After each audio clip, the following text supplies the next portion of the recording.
Oh, good. I did get to leave it.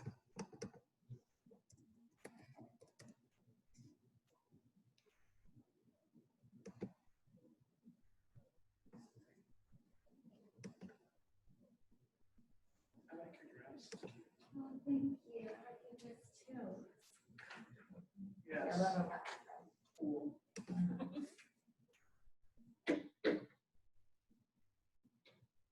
I wish we get a little bit of a break from this heat, but we're not going to. Hey, how are you? Good. I'm good. How are you? How's it going, Paige? It's going. Good. You have your inspection scheduled and all that fun stuff? I do for Tuesday. Okay, cool. So Did you get to look at the contract to close stuff just to get that form and all that organized Yes. up? Or okay. yeah, so I got like 3/4 of the way through it the other day, and it's on my planner to finish watching it through today. Cool. Is that your first contract? Yes. Awesome. I'm excited, but I'm also so nervous because I'm like, I just don't ever want to screw anything up for someone. Well, the coolest part in the world for yours is that it's a condo, so it's pretty simple. Mm-hmm. It shouldn't, it's not super complicated. Right. The inspections, the majority of pretty much everything they say from the paint out Mm-hmm. is an issue for the association, and the paint in is an issue for your person. So like Okay. like if there's an issue, if there happened to be an issue with the roof on a condo, that's not actually your issue and the seller's issue to sort out. Right. It's the issue of the association. So Mm-hmm. we can work through that stuff. And then the cool part is they gave you those documents that were in the documents section, so you don't have to go around trying to find condo docs and all that. Right. Yeah. It makes me nervous too that it's like sight unseen, and I like tried to get her son to go look, so I'm like, I hope she likes it when she gets here. But yeah. And she can't even, where did you said she was in Georgia? yes. Where at again? She's just like northwest of Atlanta. Oh, okay. So probably Yeah. Beaufort or something like that. Mm-hmm. Yeah, it would be nice. She's so the cool thing about it being a condo is, it's not like, they're all the same. Those if she looks at interior pictures, those interior pictures, if they're somewhat representative of the property, there's not too much of it hanging on your neck, Right. So, I know you were concerned because it was vacant for a while that the place was sort of dirty and grubby. Yeah. If you wanted to, for a closing gift, you could always get a, hire somebody to clean it if you wanted to. Yeah, that's That what I might was be kind of thinking. might be a little pricey for the price point you're dealing with, but Right. it's not necessarily a bad thing. Right. Okay. Yeah, I told her because she was a little stressed about it. I was like, look, regardless, we'll get it done. I'm like, even if I have to go in there and scrub the place myself, it'll be clean when you get there. It's going to be vacant. It's pretty easy to do. Yeah. So, and it's not like it's huge, and it's not like you have to mow a lawn or do anything outside. It's Right. just, yeah. And Yeah, I'm very prone to do that. Like I take on whatever the issues are for anybody. It's just sort of my way in general, is I have a tendency. So like the biggest thing the best thing you can be in real estate, boy, look at that haircut. The best thing you can be in real estate is a problem solver. Yeah. The agents that drive me crazy the most are the ones that bring problems with no solutions. Right. And then usually they try to paint you into a box saying that it's an unsolvable problem. There's no unsolvable problem.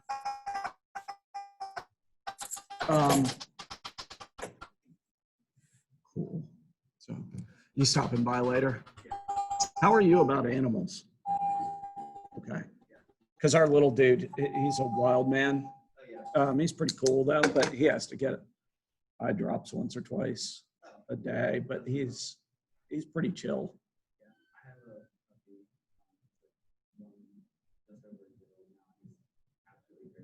Yeah. Good. Yep. He's a cool little dog. So you're gonna stay there? Yeah, you can stay there. It's cool place.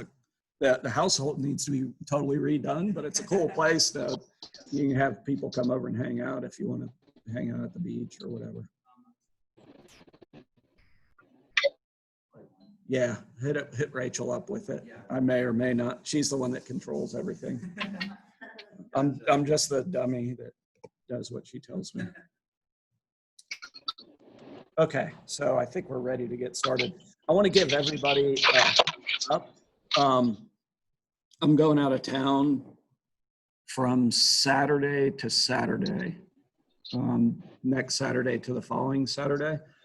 Last time I took on, like a lot of times when I do that, I really love doing what I do, so it doesn't bother me. I guess Blake would be evidence of that. He had a listing. Was it under contract yet? Yeah, and we had a whole bunch of things come up, and I was out of town. You know, I'm on supposed vacation. Normally, I don't have like I answered the phone and did all the stuff. It doesn't bug me at all. So you guys can try to reach out to me. The problem with this one is there's going to be a series of days when I am in so far in the boondocks that there's no access to anything, anywhere, anytime. So what I'll do is send out an email before I go, specifically with the days when I won't be reachable, but also instructions on who you can give a call to get assistance during those days. It's only like 3 days to where I'm just totally, I might as well be on the moon. But then, you know, I'll hit you up with who you can call if you need assistance for 3 or 4 days. But I have to map those out just so I know the exact times. We're just doing a hike that goes to a place where there's not anything. Yeah, you're on your own. So today's class, let me pop all the way back to the beginning here. We're going to do a total listing presentation. This is like my favorite thing to do in the world. The 2 classes that are my favorites are the ones today, the one on Wednesday. I love the business planning and I love listings.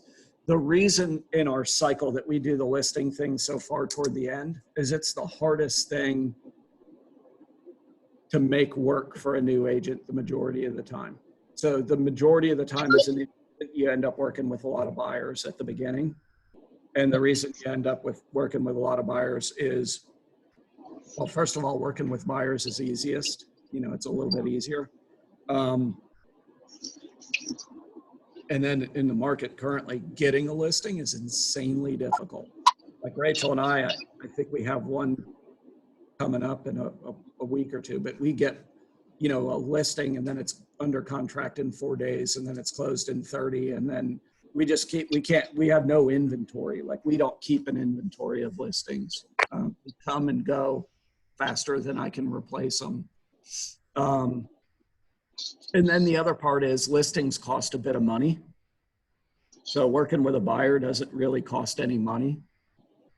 With a listing, it does cost money, and you'll see what it is that it costs. So,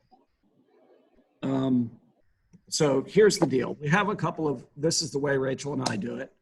I would highly recommend doing what we do, obviously passionate about it. So we call them the unwritten listing rules. So number 1, we list to sell. Is that like common sense? What are other reasons why somebody might list a house, even if they thought it might not sell? Context. Yeah, people will say, I want to list this house. I know it's overpriced or whatever, but then if I listed, I might, it's going to be on Zillow, it's going to be on realtor.com, it's going to be on Trulia. There's going to be a sign in the yard. I can market this listing to get other buyers. I highly recommend you don't do that for a couple of reasons. There are people that do real estate that this is the sort of their business plan. So the reason I don't recommend it is because, in my opinion, you're marketing that you don't know what you're doing. You're showing people, I don't know how to price. I don't know how to get that done. You're showing people that you can't get it sold. So then it sits on the market. If something sits on the market for 100 days right now, the problem isn't anything other than it's mispriced. I mean, I used to work expired listings. There's no point in working an expired listing right now because if a listing expires currently, those sellers are delusional. That just means that they're asking so much money for a property that it makes absolute zero sense. So we always list to sell. And then the basic reason that we do that is if you take a listing, it costs money and I need a return on my investment. And the most basic reason is I'm not going to lie to you. I'm not going to lie to you and tell you that your house is going to sell for a different price than it's going to sell. We don't gamble much. So we'll talk about that when we do the CMA portion of the class today. We do walk away. So like if somebody wants 20% more for their house than it's going to sell for, we generally will not. I'm not going to lie to them and tell them that makes good sense. I'm not going to participate in something that's bad for them. We rarely lose. Every once in a while, we'll lose it on a listing. There's somebody out there I need to mute because it's making a lot of noise. I don't know which person. Just a second. Yeah, I think I'm going to mute everybody out there and then I'll turn them back on. It's probably Karen. Yeah. Sorry, I cut you off right at the last second, Karen. Okay, it was just making a lot of noise on this end. So again, we rarely lose. We're going to talk about the fact that we do a two-step listing appointment and why we do that and why we'll never change that. We always tell the truth, regardless of what the seller wants to hear or what we wish would happen. So you'll find out through this that the majority of the emphasis is put on pricing. And the reason is no amount of money in the world spent toward marketing will sell a house for more than it's worth. But if I price, it doesn't matter what house. If I price a house appropriately, it'll sell 100% of the time. So we'll get into that. So in terms of the two-step listing process, first of all, real estate's a business. You have to run it like one. That means you have to have some sort of systems, processes in place. Having a listing process or package that's evergreen takes the stress out of listings. What do you think about when you hear evergreen? What does that refer to? What's something else that's evergreen?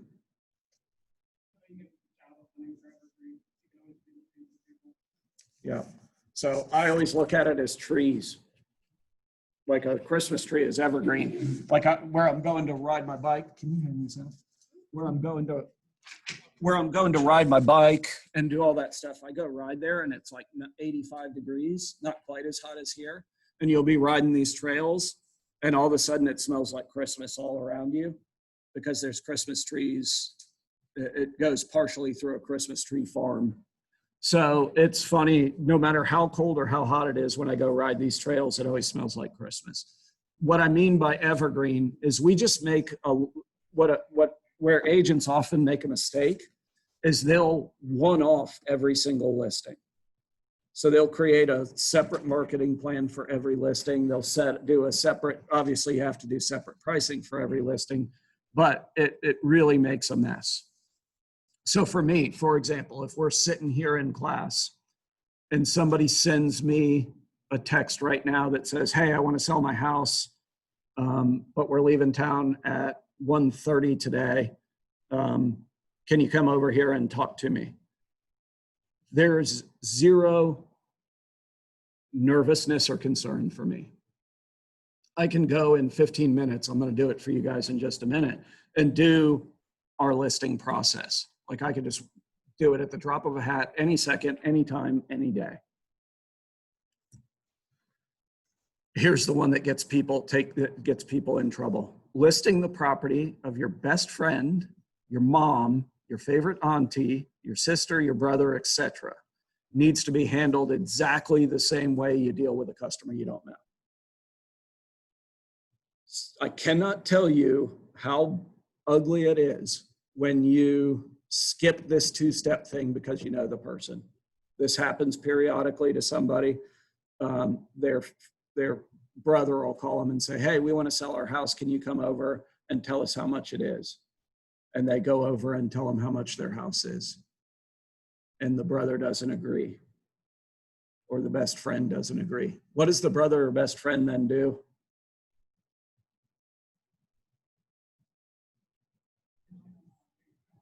They get a second opinion.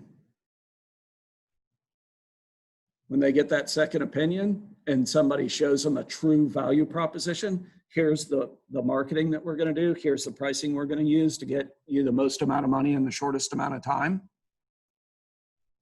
All of a sudden, that person who was in your sphere of influence is now in somebody else's sphere of influence and they get the listing.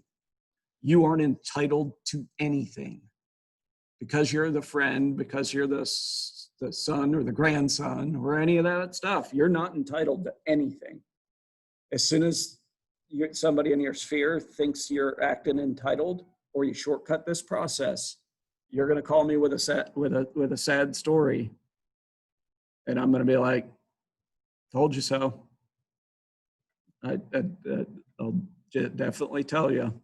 You can ask, we have Kayla on our team who shortcuts it every once in a blue moon.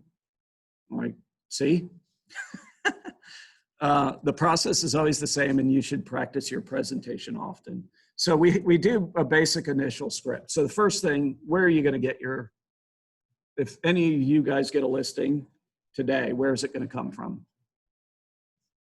Sphere of influence. I don't know of anything else you guys have hanging out there that's going to cause it to happen. So it's going to be a friend or a family member or a referral from a friend or family member to somebody else.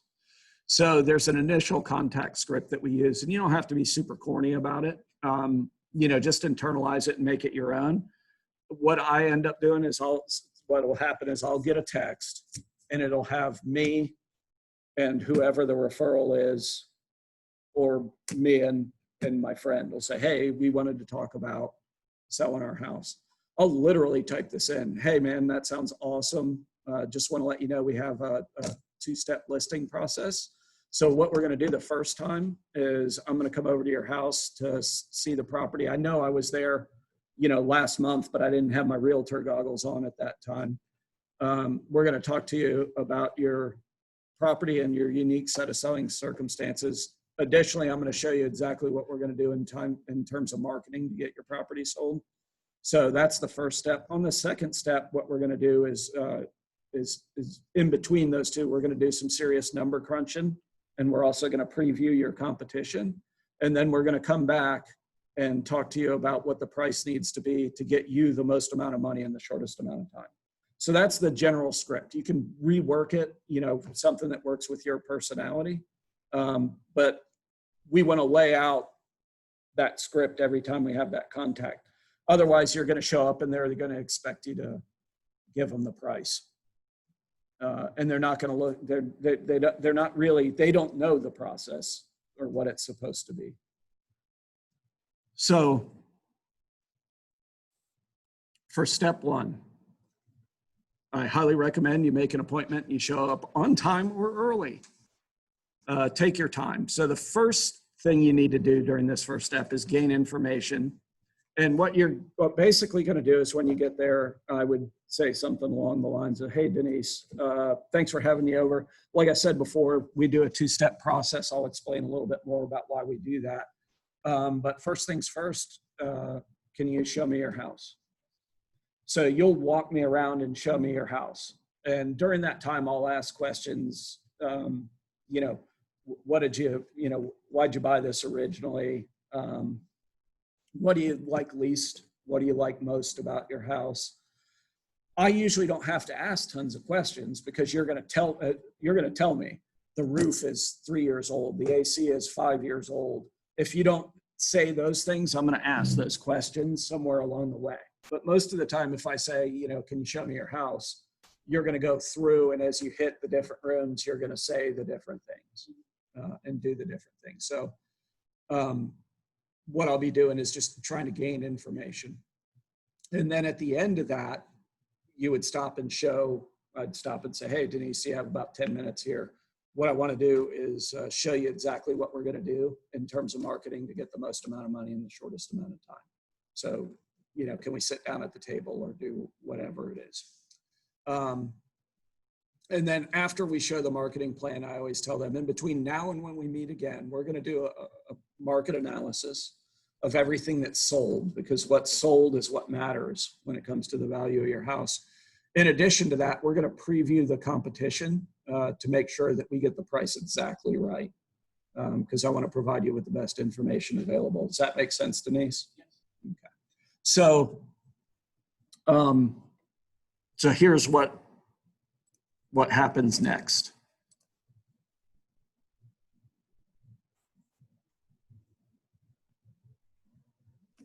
And I'm going to ask you.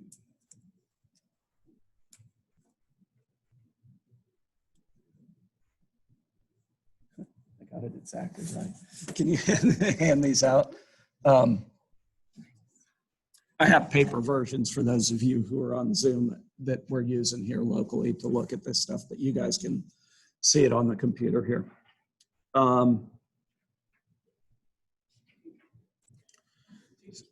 So on our Keller Williams Jack's Beach Future Cappers website, I have a couple of presentations here. This one at the top that says June 2020 KWJB. Here's what I've done. This is the marketing portion of our presentation. I have this so that you could actually print it out in paper and do it on paper in the downloads section. I believe I put it up here. Let me make sure. If I didn't, I need to. Oh, dirty dog. Okay, I'll put the PDF version of this thing out there on the website. I'm going to make a note of that, or I surely won't follow through. Let's use this PDF listing KWJB. Okay, so here's what would happen at this point. If you want to use this electronic version, you have to have some sort of internet access, obviously. You can actually do this on a phone, especially if you have one of those phones that is like gigantic. You can do it on an iPad if your iPad has cell phone service. You can do it on your computer if you have Wi-Fi, or if you tether your phone to your computer. All those different things will work, okay? I like the electronic version because there's a little bit of a wow factor to it, but it's not. We have a guy on our team who does the paper version every single time. He's technology challenged, so he just prints out the paper one every time, and he gets the listing virtually every time. So it's more how you present the information, but to raise it to its highest standard, you know, it would be nice to have it look like this. Okay, I'm assuming that they can see that. Okay, so going back, what would the process would be? I'd come to the door and go, hey, Denise, can you show me your house? Denise would show me her house. We'd talk about the systems of the house, and then we'd also talk about the goods and the bads and all that stuff. And then I'd say, hey, Denise, can you give me about 10, 15 minutes. What I'd like to do is show you exactly what we're going to do in terms of marketing to get the most amount of money in the shortest amount of time. Does that make sense? Okay. So just to let you know, the first thing we do with every single listing that we get is we get professional quality photos done. That's because we know that a picture is worth 1,000 words. In addition to that, we know that almost 100%, at least 97% of people start their home search online. Oftentimes they'll go online before they contact a mortgage person, before they contact an agent, before they do anything, they go online and start looking at the pretty houses. So we need to make sure that your house shows in its absolute best light, okay? So we hire a photographer that's incredible. All he does is pictures of houses. So he doesn't take pictures of Santa, he doesn't take pictures of people's dogs, you know, headshots, any of the other stuff. All he does is takes pictures of houses and makes them look as good as they possibly can. So we invest in that on your behalf. I want to show you a couple of examples. So this would be the ideal kitchen. I can tell you my kitchen looks absolutely nothing like this, and not many people's kitchen does. The benefits or what we're looking for in a kitchen like this is obviously it's nice and up to date. But more importantly here, everything has its place and it's not overly cluttered, not overly personalized, not overly cluttered. So we can contrast that with this one. So with this picture, in reality, it's not a horrible kitchen. It's got nice maple cabinets, stainless steel appliances, granite countertops. You know, it's maybe a tick dated. But the real issue with this in terms of, you know, presenting this to the public is that it's extremely cluttered and overly personalized. So you could actually make that kitchen look pretty darn good in photos as opposed to what you're seeing there. So what we want to do is get as far away from that and as close to this as possible, and we can help you do that. Then there's the next picture. You know, this is a typical formal living room. Oftentimes people don't use these at all. But you can see that this one is not overly cluttered. Everything has its place. There's a couple of family pictures on the wall, but they don't take away from anything. Overall looks fantastic. And then we have things like this. So here's the issue with this. Some of these things are going to be an outright turnoff to potential buyers, and we want to eliminate that. So, you know, if this was my seller, I'd say, hey, look, that's really cool. I love that you're an outdoorsman and all that stuff is really neat, but how about if we do this just to give us a better shot at selling the house? Why don't we put some of these things or maybe all of them in storage so that people are looking at the house rather than looking at your, I want to be a smart ass, your dead animals. So we want to get as close to this as we can and as far as this from we can. Does that make sense, Denise? Okay. So again, even this picture is sort of an example of you know, a house that looks very nice, presented the right way, and then an average picture. We don't want average for you. So we invest in the best quality photos on your behalf. So the next thing that I want to talk about, and we don't necessarily use this system anymore, but is the Circle Pix system. We do all the things that are in this system. Actually, we've improved some of the services that are available here. So what we do is we take those pictures and we create a presentation. So a tour that people can view online, we create a video. We can also create some paper materials for your property. In addition, Circle Pix will allow us to syndicate your property to all the websites that are out there. For example, it'll go make sure that your house is on homes.com, Zillow, Yahoo, Realtor.com, Julia.com. Those are the websites that the majority of people end up on. It also helps us track how many people have looked at your video and looked at your information. And it also helps us do some social media marketing. So we invest in that system on your behalf. We also invest in ListHub. So ListHub is another syndication system. And what it does is it again, goes out and finds any websites related to real estate and makes sure that your house is on those predominantly. So there's the three big websites. The three websites that most people end up on are Zillow, Trulia. They're actually owned by the same company. Zillow owns both Zillow and Trulia, and Realtor.com. So Keller Williams has a special deal with that they negotiated with Zillow. So have you ever used Zillow before? Ever gone on there? So typically when you go to Zillow, if you remember correctly, down the right side of the page, you'll see 3 or 4 or 5 different agents on any individual listing that you click on.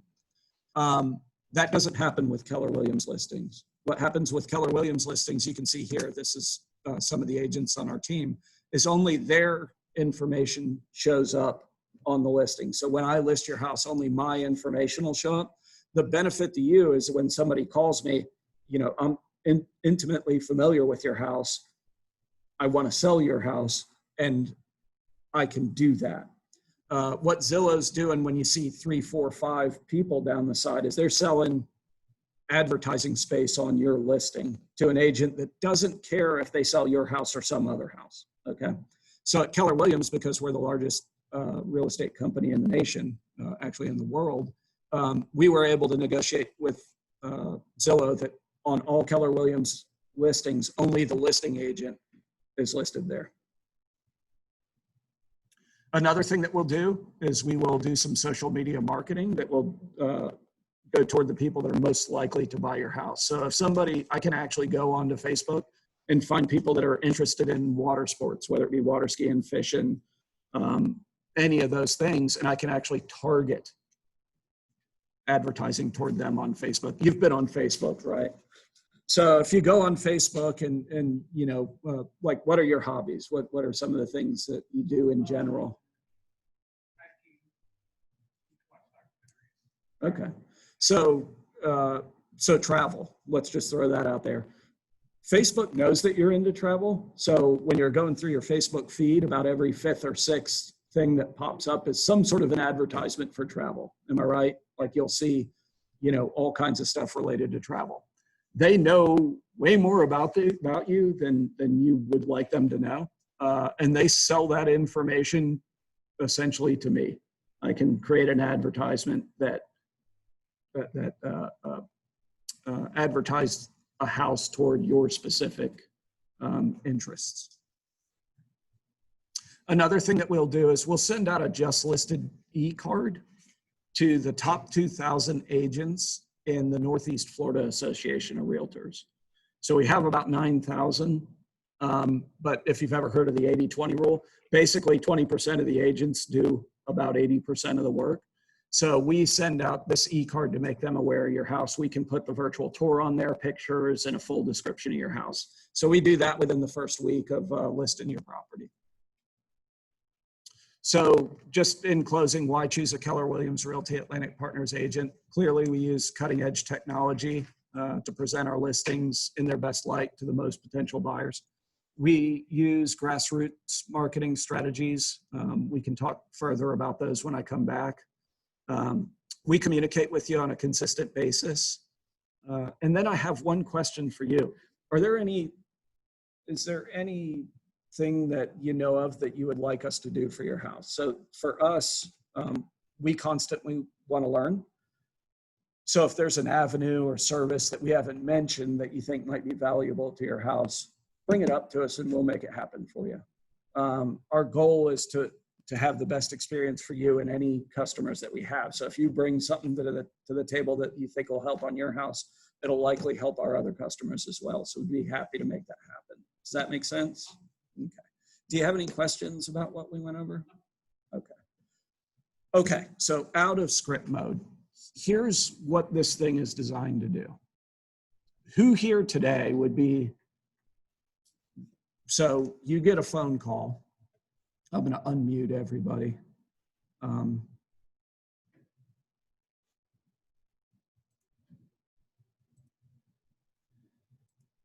So let's say that you get a phone call today. I didn't unmute, but, and somebody says, hey, I'm interested in listing my house. I want to sell it. we're looking to get a bigger house. And they want to meet with you today at 2:00. Who in here is terrified? You can raise your hand if you're terrified. Okay. Who in here is terrified but excited about the opportunity? That's pretty much everybody. Okay. So here's what I'm trying to make not happen for you. So you're going to go run out there and do your first listing. So that's awesome. So the awesome Aussie shows up at my house. Corey shows up and she's gonna, who's excited about interviewing for the job? You're excited about interviewing for the job. You're not excited anymore. So here's where it goes. You want to interview for the job. So you come to the house and you don't do what we just did. You don't set up a two-step. You don't do that stuff. What happens is I go, so Corey, how long have you been an agent?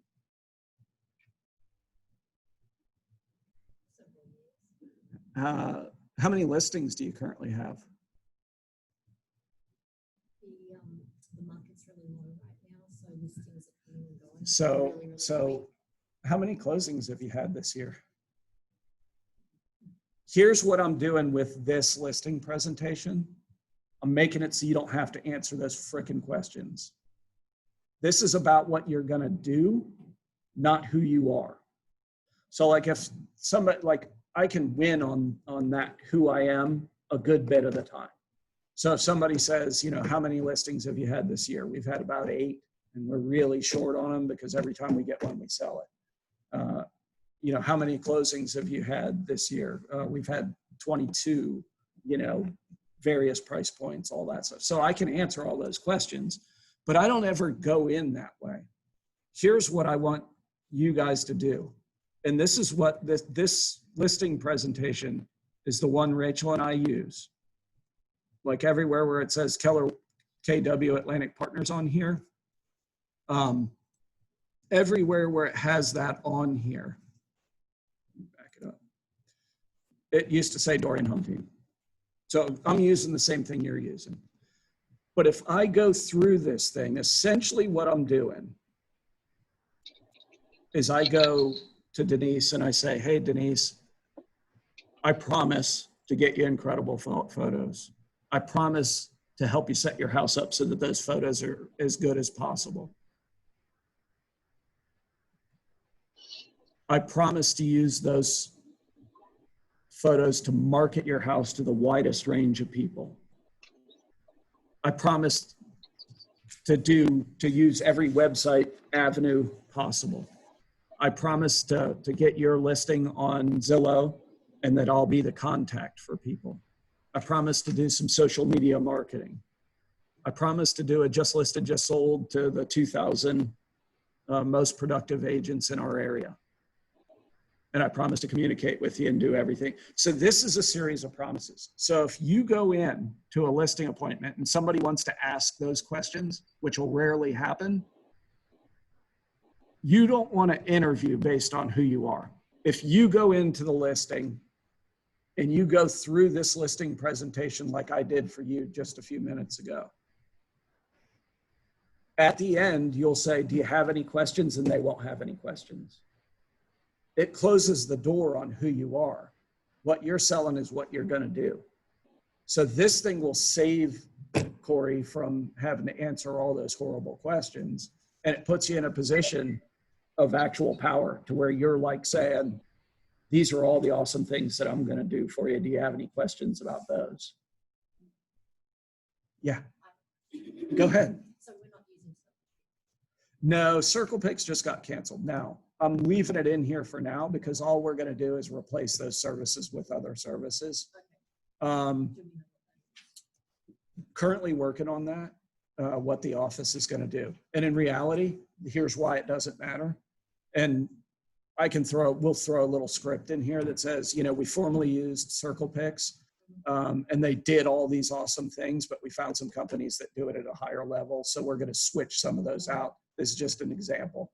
So you may even use Circle Picks or you may use something else. So what I'm going to do over the next little while is I'll post to the Keller Williams, Jack's Beach, or Atlantic Partners as a whole. I'll ask the experienced agents and everybody else, what do you use for your virtual tours? What do you use for X, Y, and Z? And then we'll just replace those things in here. But in reality, you can use this as if it's CirclePix. The reason we got rid of CirclePix, like if you've ever seen a CirclePix virtual tour, it's kind of terrible, in all honesty. It has that computer voice, like instead of having, you know, a nice regular person voiceover sound, it has that you are looking at a, you know, like it's just really cheesy. So there's reasons why we did it.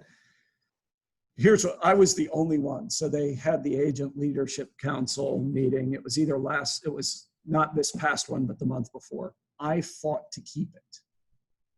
I fought to keep it for a whole different set of reasons.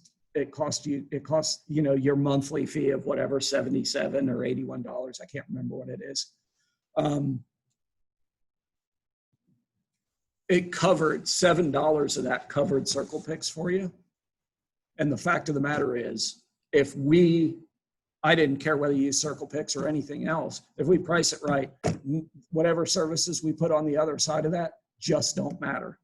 You know why? It'll be under contract within 2 weeks. Like, how much of this stuff did we actually have to do, Blake? We got photographs. I don't think we did anything else. You made you did like a flyer and a slideshow that we put out there, and then it was gone, like within 10 days. If you price something right, it solves everything that ails you. So we're gonna play with that today. We're gonna make sure that we price things right. So I'll show you how to do that. I have for you. This one. Oh, now I know why it looks crazy. So can you do, it's in twos. So what I have here, that's for you, and then just give those to everybody. What I'm handing out here in class, I'll show you guys. And I may have to post this too. I have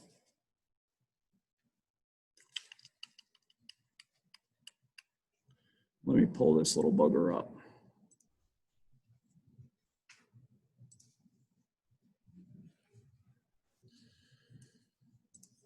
So I'll post this as well to the website, to the KWJB website.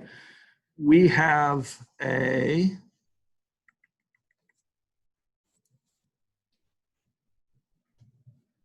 me find it. Here it is.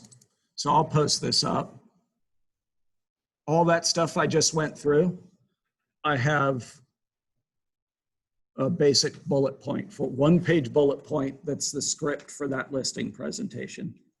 So it goes slide by slide. You know, if you remember, thanks for showing me your house, sharing your story. Can I take 15 minutes to go over the marketing plan to get you the most money in the shortest amount of time? Photo slide, we get quality photos. Photos worth 1,000 words. 97% of people find their home on the internet, so we need it to show in its best light. And then all this is the script that goes with what I just went over for you. So that makes it a lot easier. All you have to do is learn this, and I will tell you that you are better than 95% of agents in our marketplace if you learn what we just went over. If you learn that marketing presentation and you can put that out sort of in your own words, you're going to kick most everybody's butt, even though you haven't done it before. So on step 2, I always remind them, you know, it's a 2-step process. I ask them if they have any questions about the marketing plan. They almost always say, no, I don't have any questions. You know why? They just want to know how much their house is worth on step 2. That's really what they're after. Then I go into the pricing strategy that'll get them the most amount of money in the shortest amount of time. And then I potentially sign the listing agreement at that point. Most of the time I end up not signing it at that point. What happens is at the end of step 2, when they've seen the marketing stuff on step 1, you've shown them the pricing that we're going to talk about in a couple of minutes on step 2.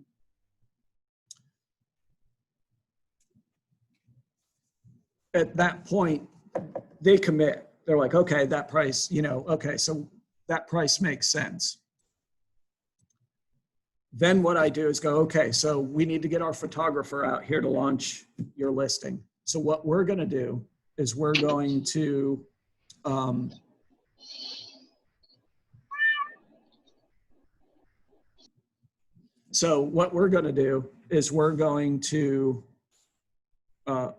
let me make a call to the photographer, find out when he can come out to take the pictures. While he's taking the pictures, we'll do all the paperwork so that we can launch your property, with all the pictures and the video tour and all that stuff. So it ends up being sort of a step 3, but you're going to have to go back that 3rd time anyway. That's basically what we did with yours, right? Like, yep. Is there a reason, like pictures versus video versus drone? Is there times when you want to use like the drone overhead, and there's times when you want to use, and you definitely want a video? There's times when you just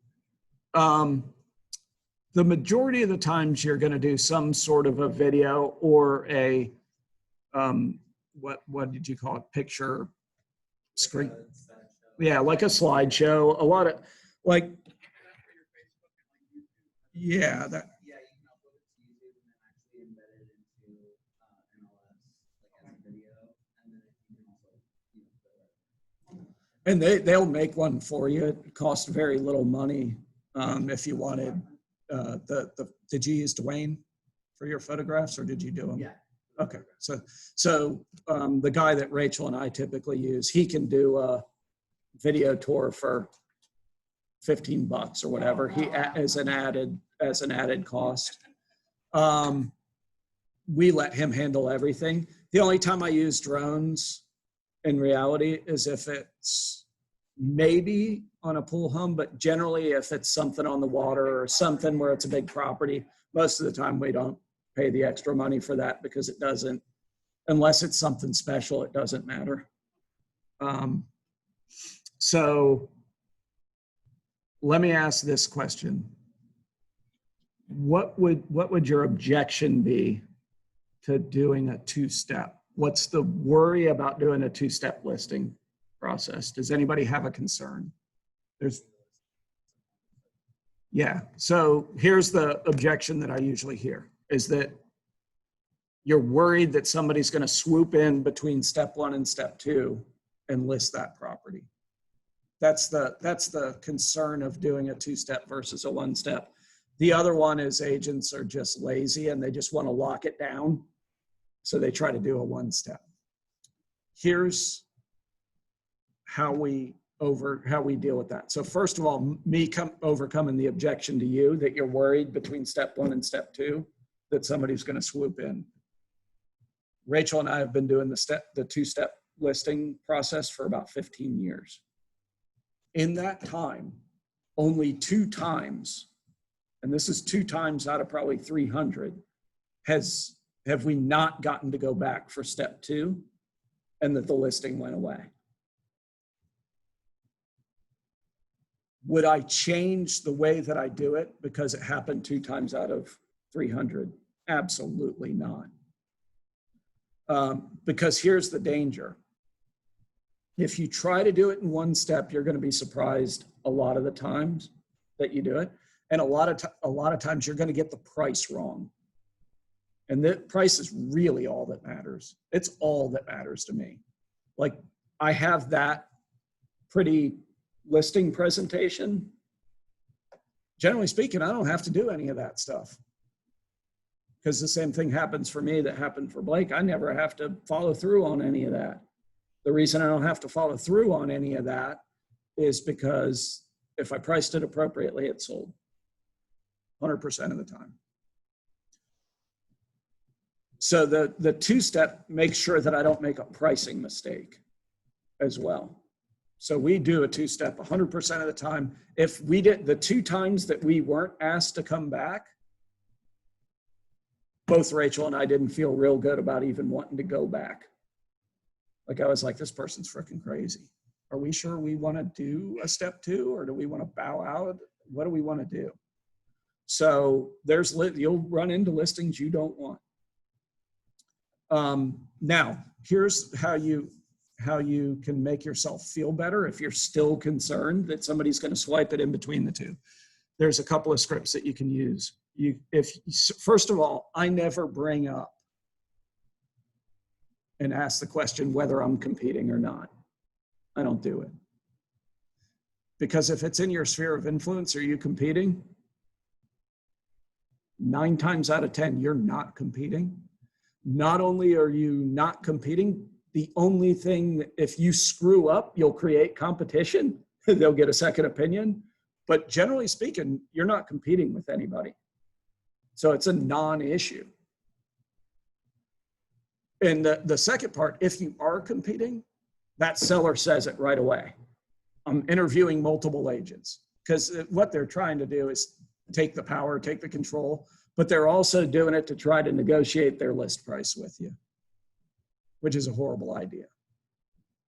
So what I say, if I know I'm competing, and only if I know I'm competing, I just say when I'm done, just go, hey, like I said, we do a 2-step process, because for me to get the price exactly right, I have to have seen your house.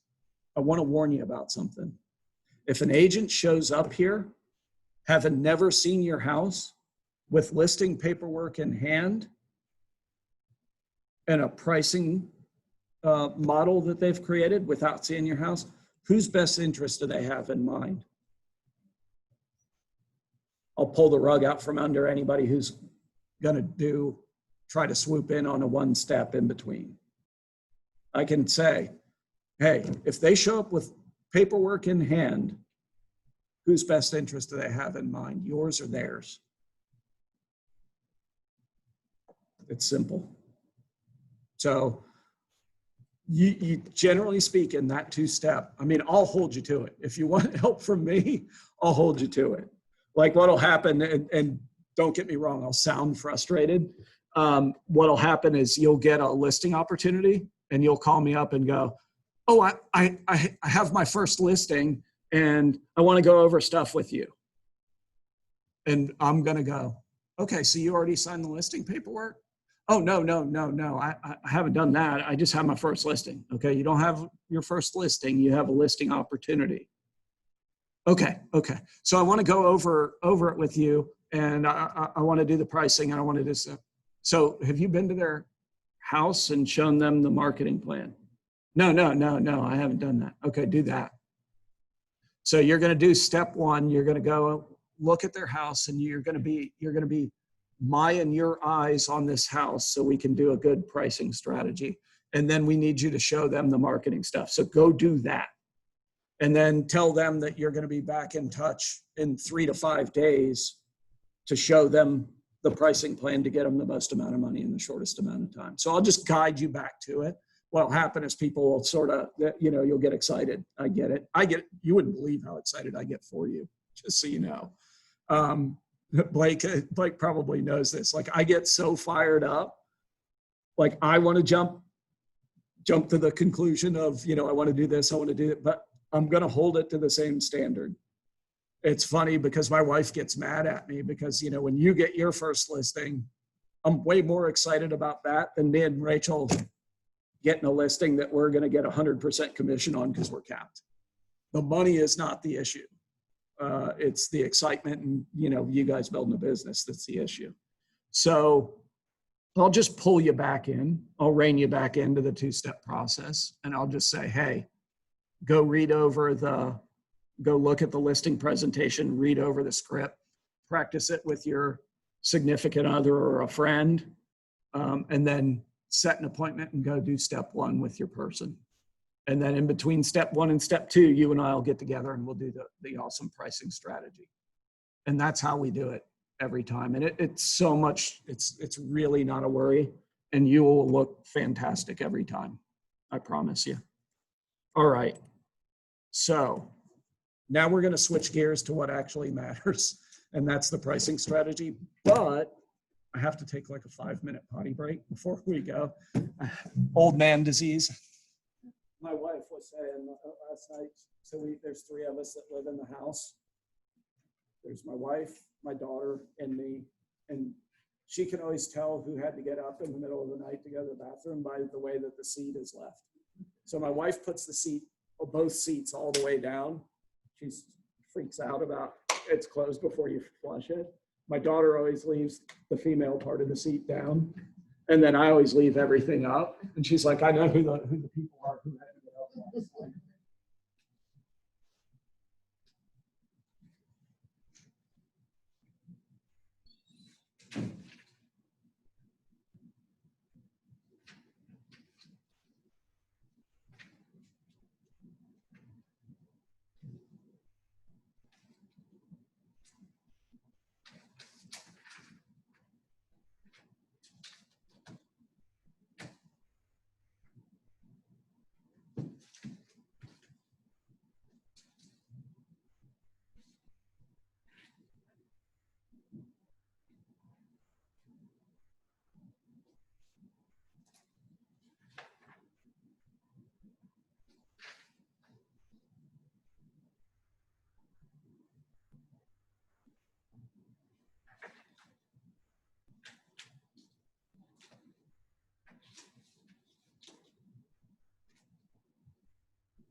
So glad to have washed them 100 times a day.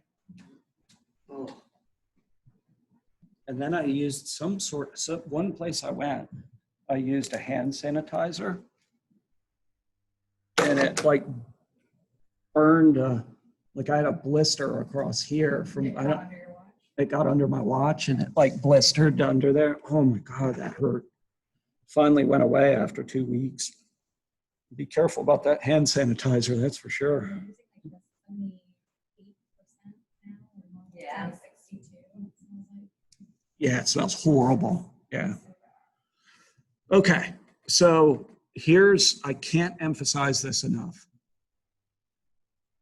Before step 1, don't look at pricing. Just don't do it. Because you're going to end up with diarrhea of the mouth and you're going to spit numbers out at step 1, and that circumvents the whole 2-step process. You can never walk back a price that you give somebody. So Rachel and I, as a rule, we don't even look. Like I'll pull up the property to pull up any previous MLS listing and the tax record, but I don't look at what's for sale in there. I don't look at what's recently sold. I don't look. It's too tempting because they're going to ask that first time, regardless of you using the script or not, they're going to ask that first time, what do you think it's worth? So you don't want, you want to be able to honestly say, I purposely didn't look at that because I need to see your house and compare it to what's sold. And then I need to preview what's active to come up with an accurate price. And I'd be doing you a disservice if I was just guessing. If I tried to come up with a price having never stood in your house, I'd be doing you a disservice. So those kind of scripts are very important. Anybody who has their laptop with them, we are going to do some technical things today as far as, so if you go ahead and log into your MLS, that would be helpful. So I'm going to use an example today, and it's a house that my team sold. I think it closed last month. It closed in June. Might have closed a month ago. It's 132 Cross Cove Circle in Ponte Vedra. So I'm going to use that. Let me see if there's, I just heard that beep and I thought somebody sent me something. Okay. That's going to be our example. Okay. And that house is, it's in Ponte Vedra. It's between I know it was between 375 and 450. I knew that that was sort of the range. So here's what we're going to do. I'm going to step by step the CMA. Here's what I want to say. Rachel and I never do these alone. So like if she and I have a listing, we never, like if I have a listing appointment, I won't do a CMA alone and go and present that. She and I will do the CMA together. 2 sets of eyes. Plus, if anybody makes a mistake anywhere along the way, that's important. So I don't want or expect you to ever do a CMA by yourself. So between step 1 and step 2, please leave 3 to 5 days so that you and I can schedule to get together and do the CMA together. Because you're going to be my eyes. You've walked through that property, and we're going to go through and create a CMA based on what you saw there together. It's going to take a minimum of an hour. If it's a really hard one, it could take a little over 2 hours, depending on circumstance. Okay? So the first thing that I do with every single one of these listing presentations or pricing setups, let me log into MLS.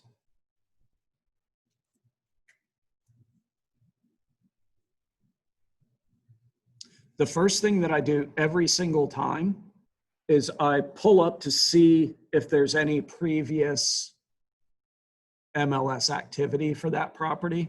You'll find out if it, if they tried to sell it 4 times and it expired every time. You'll know when they bought it, what they bought it for, all kinds of different things. So on this one, it's 132 Cross Cove.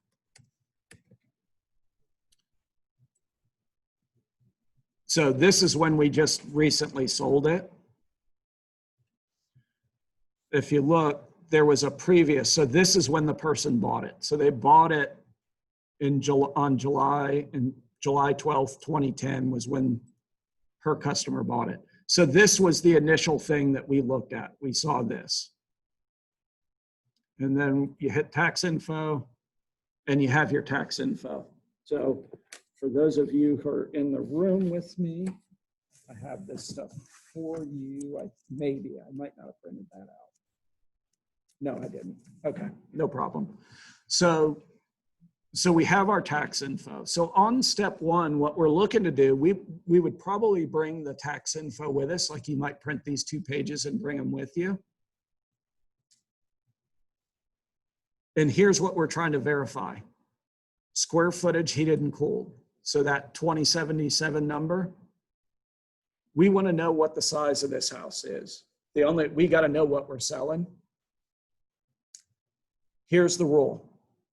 There's 3 places where you can get the square footage number for a house. Number 1 is tax record. Sometimes tax record is incorrect.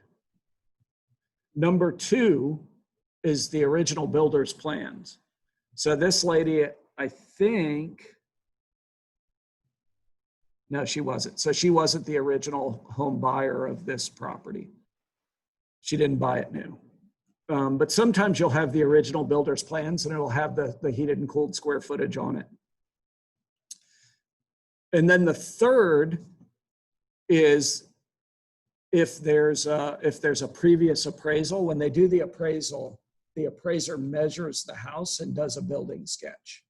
If that building sketch is different from this number, you can use that as well. So there's 3 places, either builder plans, tax record, or a sketch from an appraiser. About once out of every, well, let's say 2 times out of every 10, you're going to get a seller that says, oh, my house is bigger than 2077 square feet. It's 2,200, it's 2,200, it's 2,200. Why would they be trying to tell you their house is bigger than it is? They're thinking, dollar per square foot. If it's a bigger house, I can put a bigger price. Here's where you need to pull them back. You can say, look, we can use one of three things. Do you have the original builder's plans? No.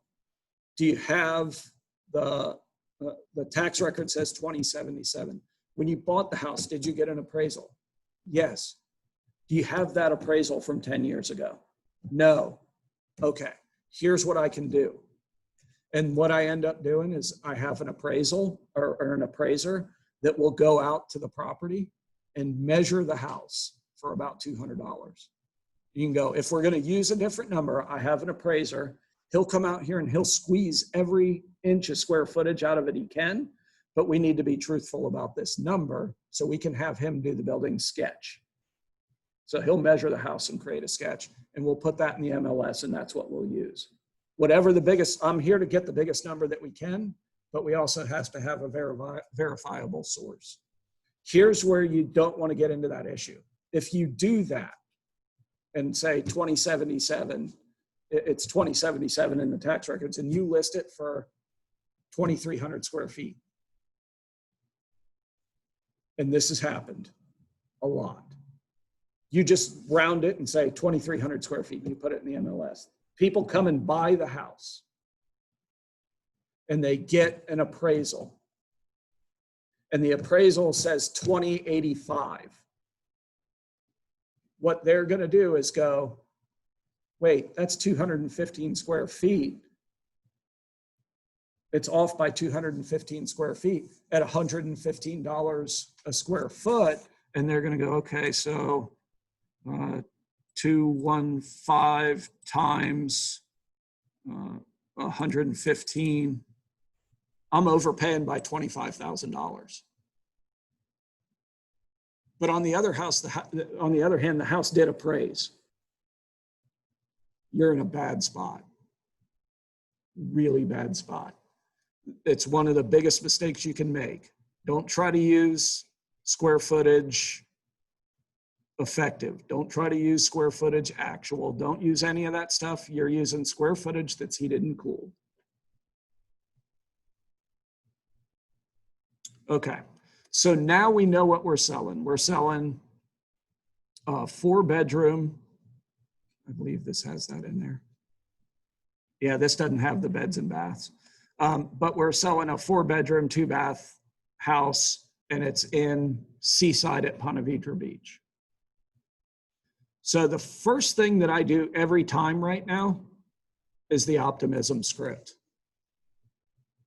And here's how we create the optimism script. We go in.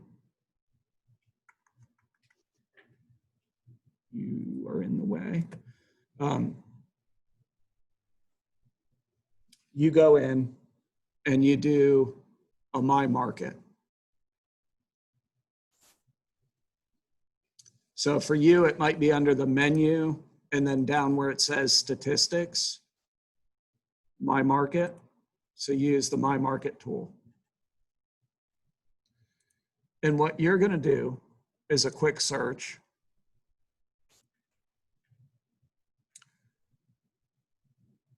And this particular property, I'm going to pull it back up over here.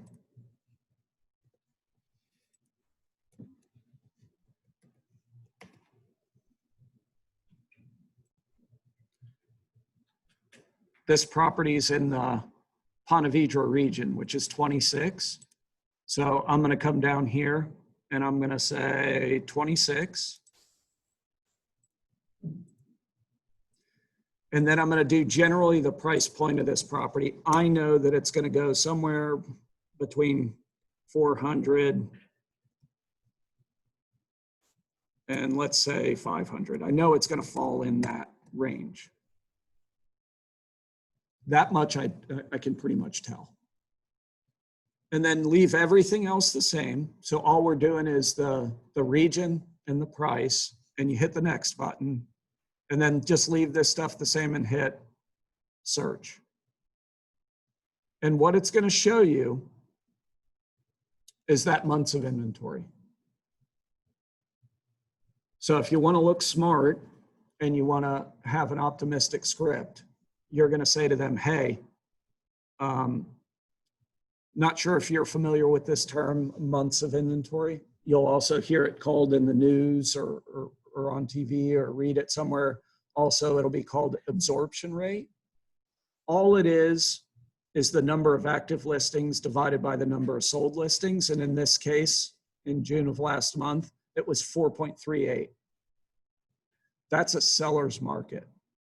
So that means that I need to push the price on your house as much as I possibly can. So I would print this out, and that would be my optimism script. Everybody got that? So knowing that it's a seller's market, I need to push the price on your house. Is that what a seller is going to want to hear? Absolutely. They want the absolute. Is the amount at the end of all this that you tell them going to make them happy? 9 times out of 10, no. But we're going to say, hey, my job is to get the most amount of money out of this house. And because it's a seller's market, we need to be aggressive with the pricing. Absorption rate or months of inventory. You can just use months of inventory on here. So, I would print that out. I would go look at their previous listing or their tax record and go, okay, we're dealing with a 4.2. It's 2077 square feet. It's in Ponte Vedra. I know it's going to come in somewhere between 400 and 500, just a wild guess.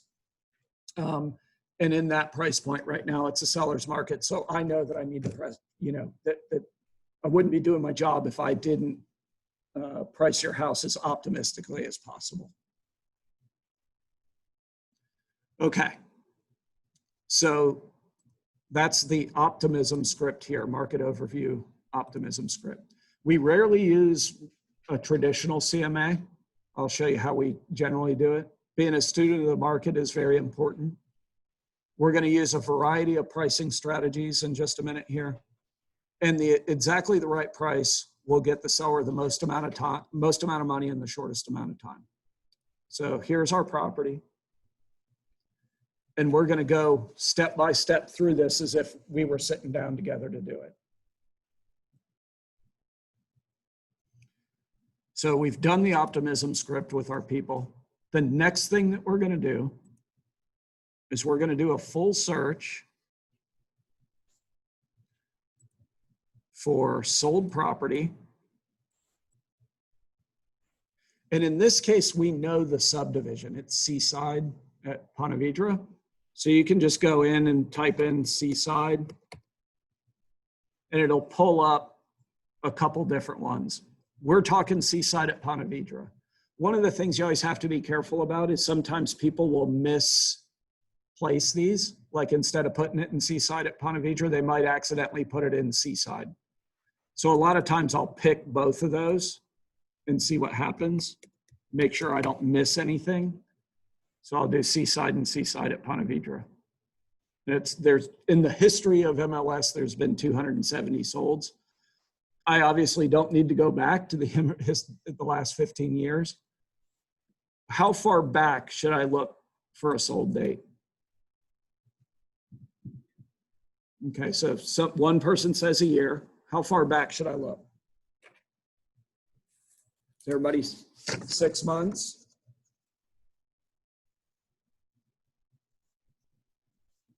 Any other guesses out there? So year, 6 months. So here's where people get messed up. Sometimes an appraiser, if they can, only wants to go back 90 days. Most of the time currently, they'll go back 6 months. I want to go back a year. I'll explain to you why I want to go back a year in just a second. So if I go back 6 months, I have 9 results to look at. I'd like a few more results. So I'm going to go 07, 27, 2019. So I went back a year. Now I have 17 results. Now the first thing that I see is a mistake. See this? It's in the wrong region. This is actually, there's a Seaside in Jack's Beach. So I need to go fix that. So I'm going to go here and edit, and I can put in here that 26, which is that region. And that's going to that made 3 of them go away. So now I'm looking at Seaside at Ponte Vedra in that area. Now you'll see why we need to do this stuff together, because some of this you only know by experience. So we have 14 potential properties to look at. Okay. Here's the next thing that you need to be able to do. We want to set up your search so that we can have all the information we need to do a good CMA in these columns. So yours comes up by default looking like this, right? It's got this price status MLS section. It's got the region, the area, the square footage, the beds, the baths, half baths, and the listing company. We don't want to set our MLS or our search, our view up like this. So see this little thing over here where it says view? Make sure you catch it. Everybody see where it says view up here? If we click on view, we're going to set up a view for you. So the description is going to be July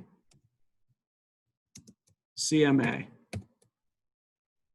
And I'm also going to leave that as the report, July CMA. So on the general tab, I'm going to call it July CMA. And then I'm going to go over here to where it says fields. And some of this stuff I don't care about that they have pre-set up. Like I don't want the office listing member info, so I'm going to cancel that out. I'm going to ditch that. I don't care about half baths. I'm going to get rid of that. And in reality, I don't even need the region or the area on this because all the houses are going to be close to each other anyway. So I'm going to ditch those two, region and area. So when I click save, it's going to come up looking like this. It's got all kinds of room. All I have, oh, I don't know why it didn't take care of area. So let me go back to view and ditch area. Area. So I'm going to get rid of area. So when I save it, I'm here. I have the square footage, I have the numbers of beds and the numbers of baths. Everybody following this? Mm-hmm. Yeah. So you'll have to change that general name to something that matters on that first thing. And then, so here's things that you want to add to your view. And I use this view 100% of the time for everything. So what do I want in here? I want, I'm going to look up sold. I want sold date. So I want to know when it sold. I want the sold price. We may eliminate that later. And see this special fields, list sold price per square footage. I want that. So that's the dollar per square footage, but it's also the ratio of list price to sold price. Everybody follow along? So when I click save here, come on, baby, you can do it. Save. It says saving.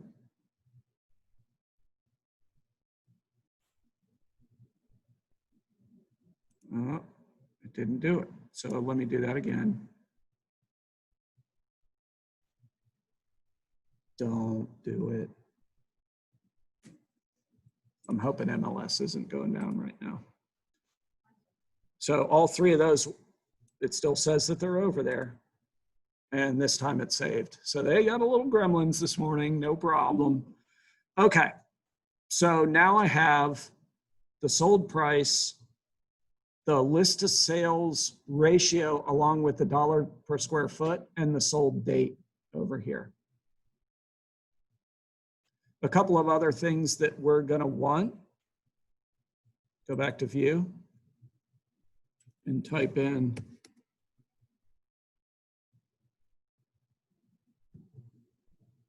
original list price. And then do one that says just price.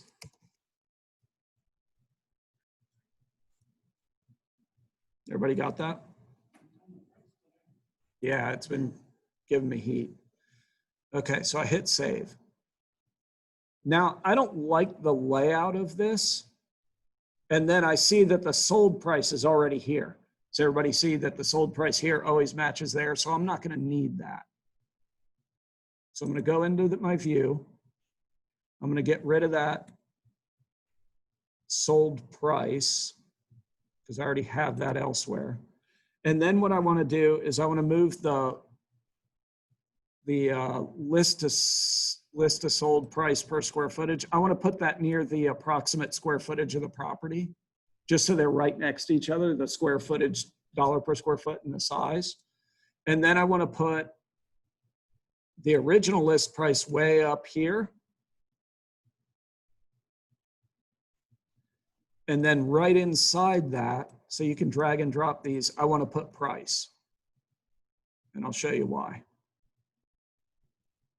So now when I save it,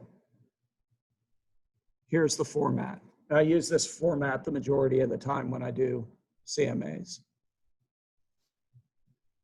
Here's what we have. We have the sold date. We have the number of beds and baths. We have the dollar per square foot, the square footage of the house, the original list price. So this was the list price when they put it up on the market. And then we have the price. This price is the price it was at when it went under contract. And then the sold price is what it sold at. So for example, the original list price on this one was $429. This is 120 cross-tied, was $429. The price that it was at when somebody submitted the offer that closed was $399.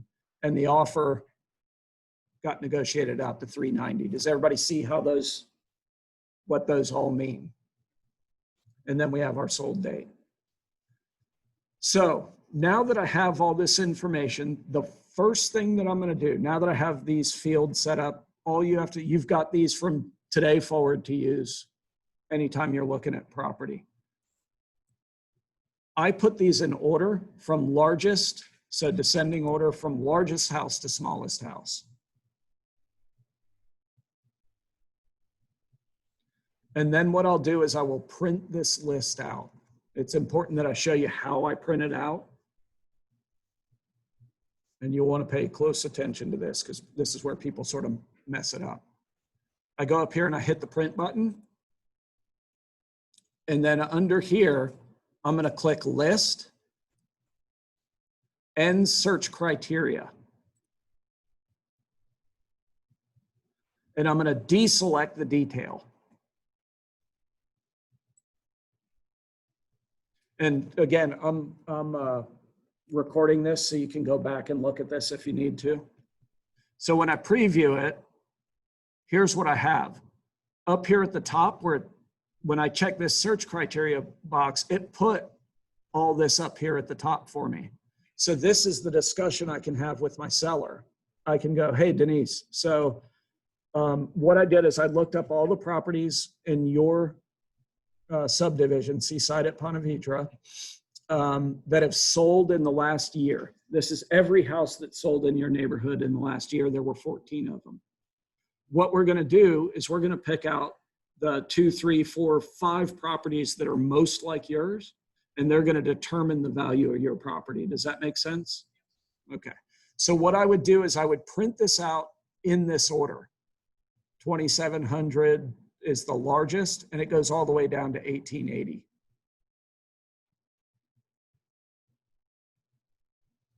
So I would print that out and bring that with me. Now, our house is under 2,100 square feet. Does a 2,700 square foot house make a very good comp? No. Does a 24? Maybe. Does 2379? Maybe. 2294 probably, 2293 probably, 2265 probably, 2250, 2243. All of these are a possibility. Obviously, 2059 is probably an important, useful one to have in there. Now we get down into these 1,800 square foot ones. That's on the small side, but we might keep those. So how would we whittle this down? Two things. First of all, do you see this house has a pool? If your house doesn't have a pool, you want to avoid like the plague using a pool house as a comp.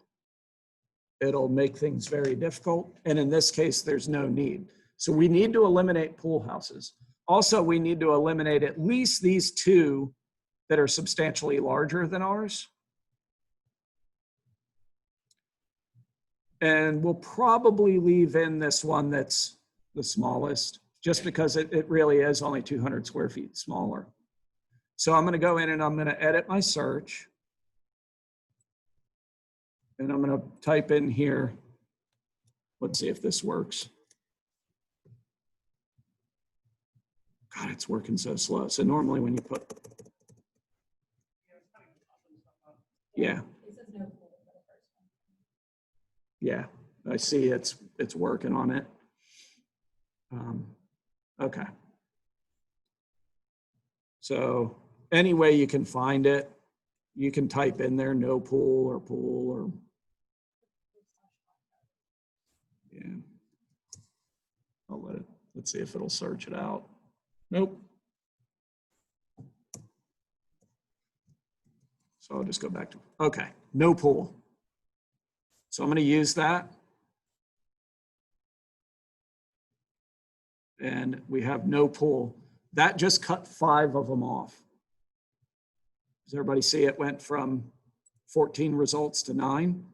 In addition to that, I don't think I would look at anything above 2,400 square feet. So that chopped it to 8. So we have 8 properties now. Again, what I would do here is I would put them in a little different order. I would do dollar per square foot, descending. What this does is shows us this is the highest possible dollar per square foot we could have.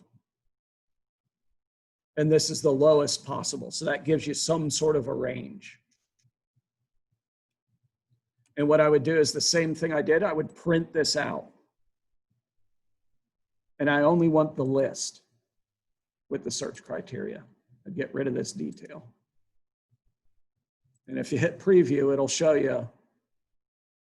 So this is your next talking point. You would go to the seller and you would say, okay, so here's what we did. Your house doesn't have a pool. So we got rid of any pool houses that were here. And then your house, you know, is smaller than most of the ones we see here. There was one that was, you know, 2,500 square feet, and one that's 27. They're probably not the best comps because they're not sized like yours. So what I've done is I printed these out in dollar per square foot order, from the highest dollar per square foot anybody asked for in the neighborhood, along with the closed dollar per square foot, all the way down to the lowest one. So you would print this out, right? Once you've printed that out, what you need to do is go look at the details. So here's what I mean by looking at the details. You would go in and go, okay, so this house is a little bigger. It's 2243 square feet. It's a 3.2. Let's look at it and compare it to Cross Cove. So you would go in and read this. Open floor plan, 12-foot ceilings, crown molding, beautiful lake view. So we know it's a lake view home. Has a newer HVAC system. Has newer windows. It does have gas appliances. What's that? Probably, but I'll show you how you look. Yeah, and most of the time that's intentional. salt-free water softener system. So you look at this, and mostly what you're going to look at is you're going to say, and this is what I'll do with you. I'll go, so exterior, how does this look compared to the one that we're looking to list? Does yours look like this is nice or nicer on the outside? So let me show you what that. So because we have hindsight's 2020, this is what we're selling. So the outside, really nice stuff. At the time, we didn't have this. We only had this to look at, the photos from when they bought it. And this stuff isn't tied to that house. You can see it looked a little dated, a lot ugly. So this is what they bought. So if we would have done a CMA based on this, the price would have been way different, because that looks like a crap load of work to get rid of that ugly wallpaper. But in reality, what we were selling was this one, thank God. So this is what my agent went in and saw. Looks great on the outside. Nice entry. Sort of dated 12-inch tile here. Basic wood floors that are just slightly dated. Everything looks nice and clean. Sort of dated tile here. 30-inch cabinets. Inexpensive appliances. I mean, this is not a great refrigerator, not ideal. Like, I'm looking at this and going, ooh, are we going to be at the top or the bottom of our list here? It does have granite countertops. Has a nice semi up-to-date backsplash, but it doesn't match the countertops. So I go through and I look at all this stuff. And really the main things that sell a house, do you know what they are? What are the things that people look at? There's three main: kitchen, bath, and floors are mostly what sell a house. So this one has some nice floors in the master. Pretty basic master bath.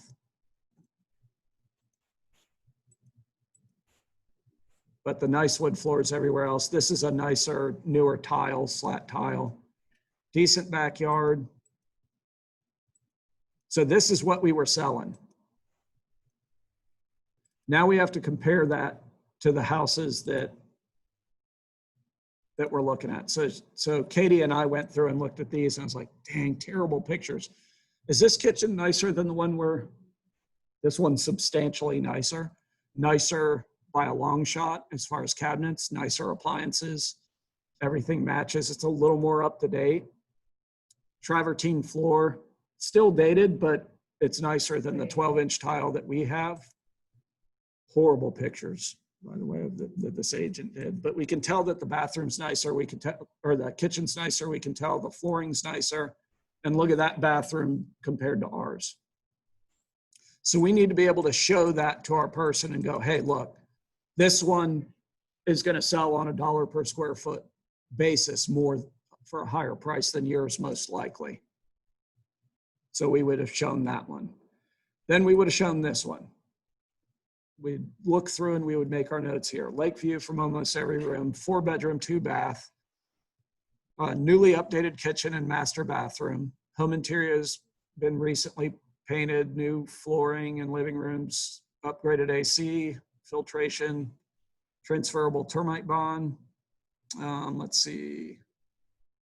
Is there anything? And then a whole bunch of malarkey. So we're going to look at these photos and we're going to compare this house to ours. Outside looks good. I like the walkway with the little thing there. That's sort of cool. Outside looks decent. I get the lake view thing, good photos. Let's get to the house, please. Okay. So nice paint. It's pretty up to date. You're going to see a lot of these in houses these days because we're transitioning from the tans and taupes to grays. So you'll see like tan floor and gray walls relatively often. So we look at this. These are all just basic rooms. Everything looks fine. Relatively basic bathroom. You can see sort of dated tile. Pretty basic rooms. Nice flooring in the living area. Let's get to those kitchens. So we know the flooring's nice. In older neighborhoods, would you bother to look to sort by age as well, or look at age? Sometimes you do. Like if you're in like downtown, Sometimes you do. you know, 1940s, 1800s, all that. Sometimes you do. Usually that's not an issue on those. It just comes down to when it was last redone. But, so the kitchen here is pretty darn basic. Maybe a little nicer countertops, maybe a little nicer appliances, but again, the appliances don't match. White here, stainless here. Cheap 30-inch cabinets. This one's a little more like ours. Is this one better or worse than our house? This bathroom's a little nicer than ours. Yeah, see, this stuff's nicer. Yeah. So this one is a little bit nicer than ours. So what I would be doing at this point is I would be writing in here my notes on each of these. Just go, this one's, you know, a good bit more updated. It's nicer. This one is a little bit nicer, a little bit more updated. We're skipping over this because normally this wouldn't exist. This is our subject. And we would go to this one. So this is a smaller house and it's a 3-2, lakefront, quarter-acre lot, front door. Almost nothing in here about the house. Newer refrigerator and washer dryer. So let's look at the photos of this and compare them to ours. Again, some agent not doing their job, has crappy photos. Real generic here, generic light fixtures, generic paint, generic flooring. Generic flooring. Like this one's very reminiscent of ours, wouldn't you say? Again, the kitchen, super basic. Bathroom, super basic. They do have a nice paver patio here with screen porch and all that stuff. So is this one nicer, equal to, or lesser than ours? So I always make notes about bathrooms. Are the bathrooms comparable? I'd probably say bathrooms comparable. Well, how do you guys feel? Then I would say, you know, kitchen, ours might be a little better. Had more cabinet space. Flooring, comparable. So that one I'm probably gonna mark as, you know, like what I do is I'll circle it and say this is probably a pretty good comp for ours. And then we have this one. So this one, home has been completely updated, like new construction, clean and sanitary. Never lived in since renovation. New stainless appliances, new gray vinyl wood plank flooring, new carpet, new light fixtures and fans, beautiful stacked stone fireplace, new paint, roof is 2 years old, epoxy garage. Reading this one, I'm like, oh, this looks nicer than ours. So what I'm gonna do is look at these photos and see if they stand up. Now, here's the first thing. This is a brick house. I would much rather have this brick house than a stucco house because stucco is a pain in the ass. Just so you know, every home inspection that you get on a stucco house, it's gonna have little super thin spider cracks on it. Everyone's gonna say, you need to seal those cracks and paint the house. Eventually somebody has to actually get that done, but it gets punted and punted and punted down the way. You guys probably punted that to somebody. Did they hit you with any of that? Yeah. Yeah, did you guys fix them or did you, or tell them to go take a hike? No, we ended up just, it was only like, what, three spots around the house. We just had someone come do it for really cheap. Yep. But this brick house is probably not gonna, like the people that live in the 95% of the houses in there are stucco houses. So this one won't stick out great. It's no big deal. I wouldn't make a price adjustment. It's more of a, you might lose some toss-ups. So let's see if this house is as pretty as they said. Actually, that looks really good. Wow. So they have really nice flooring. This is the kitchen countertop. They have stacked stone here, really nice light fixture. Yeah, that flooring's gorgeous. I like the skylights. Shitty pictures, man. Talk about doing yourself a disservice. This is an epoxy floor in the garage, which is wonderful for guys that like that stuff. Really nice bathroom. Let's see what that's really nice. Nice screened in porch. Nice tub, nice flooring. Pretty nice bathrooms. Okay. So is this house nicer, less nice? I think it's nicer. It's almost the same size and it's a 4.2. It looks like almost the same floor plan. So that one's going to have a fair amount of weight. That's probably going to be something that we need to think about. So the next one, 136 Crosstide. Let's take a look at this. It's a 4.2. It's 2293 square feet. Price slashed. Bring your offer. I hope they got permission from their seller to put that in there. Don't ever write stuff like that without your seller's knowledge, because they may dislike you greatly for putting something like that in. Everything looks good. Let's see. See all the baloney. Totally updated kitchen. Gas fireplace. Travertine floors. Plantation shutters are nice. Updated marble bath. Barn door entrance. Okay, so this looks like it should be a nice house. They clearly way overpriced it, so we'll talk a little bit about what happens when that happens. So let's look at the photos. First of all, they have a paver driveway, which is really nice. We haven't seen that before. The outside looks wonderful.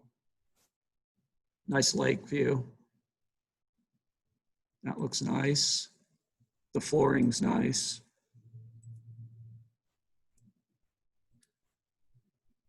Updated fixtures, which is good. Yeah, kitchen looks a little dated. It's got maple cabinets, which are fine, but they're a little dated, and the countertops are a little dated. Stainless steel appliances, though, look really nice in here. Flooring is that travertine they talked about. Nice hallway. This looks like the master. Ooh. Talk about putting the money in the wrong places. I mean, that I don't mean to insult anybody, but that looks a little foo-foo and old lady to me. Oh, and then a black toilet and black sinks with this. God dang.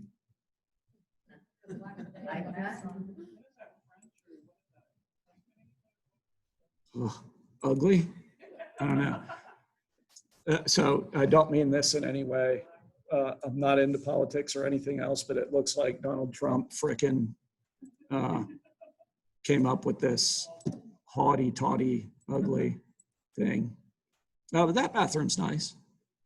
So this one has some really, oh, they have a bidet though. Jeez, people, what are you thinking? This one's sort of a weird toss-up because it's got some ugly stuff. Like they redid it exactly wrong. So ours actually could turn out better than that. Because now if you want this to look in any way updated, you're doing full back, like pulling out those kind of tubs sucks. Redoing those toilets and all that stinks. And that one's sold in May of this year. Okay, so now we're gonna look at the 7th one. This looks like a problem to me. 4-bedroom, 3-bath, 2265 square feet. This one looks all the way renovated. Let's look at the photos and see how this compares to ours. Wow, great kitchen. I love this barn door setup with the stainless steel, great flooring. Yeah, it's light on cabinets there. It has them here though. on both sides of that island are cabineted. I wonder what this is. It probably goes to a dining room. Outside looks nice. Kind of like that front door. Hadn't seen that. Oh, here's some more cabinets, at least. That's a little better. Nice fixtures. This is a nice house. Ooh, look at that bathroom. So it has, yeah, that's nice.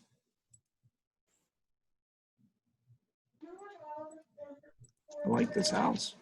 Really nice stuff. Okay.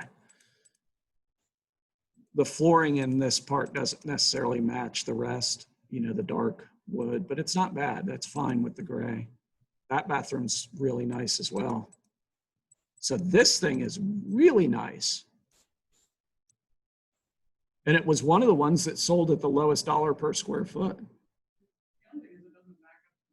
Yeah, so the lot might have a little to be desired. Here's the other part. It sold 8 months ago. So we know prices have increased a certain amount. And then we see this one, let me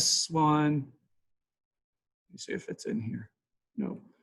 So something's weird about this. Look at this is an outlier. There's some reason why this one sold for 149 a square foot. Let's see if we see anything.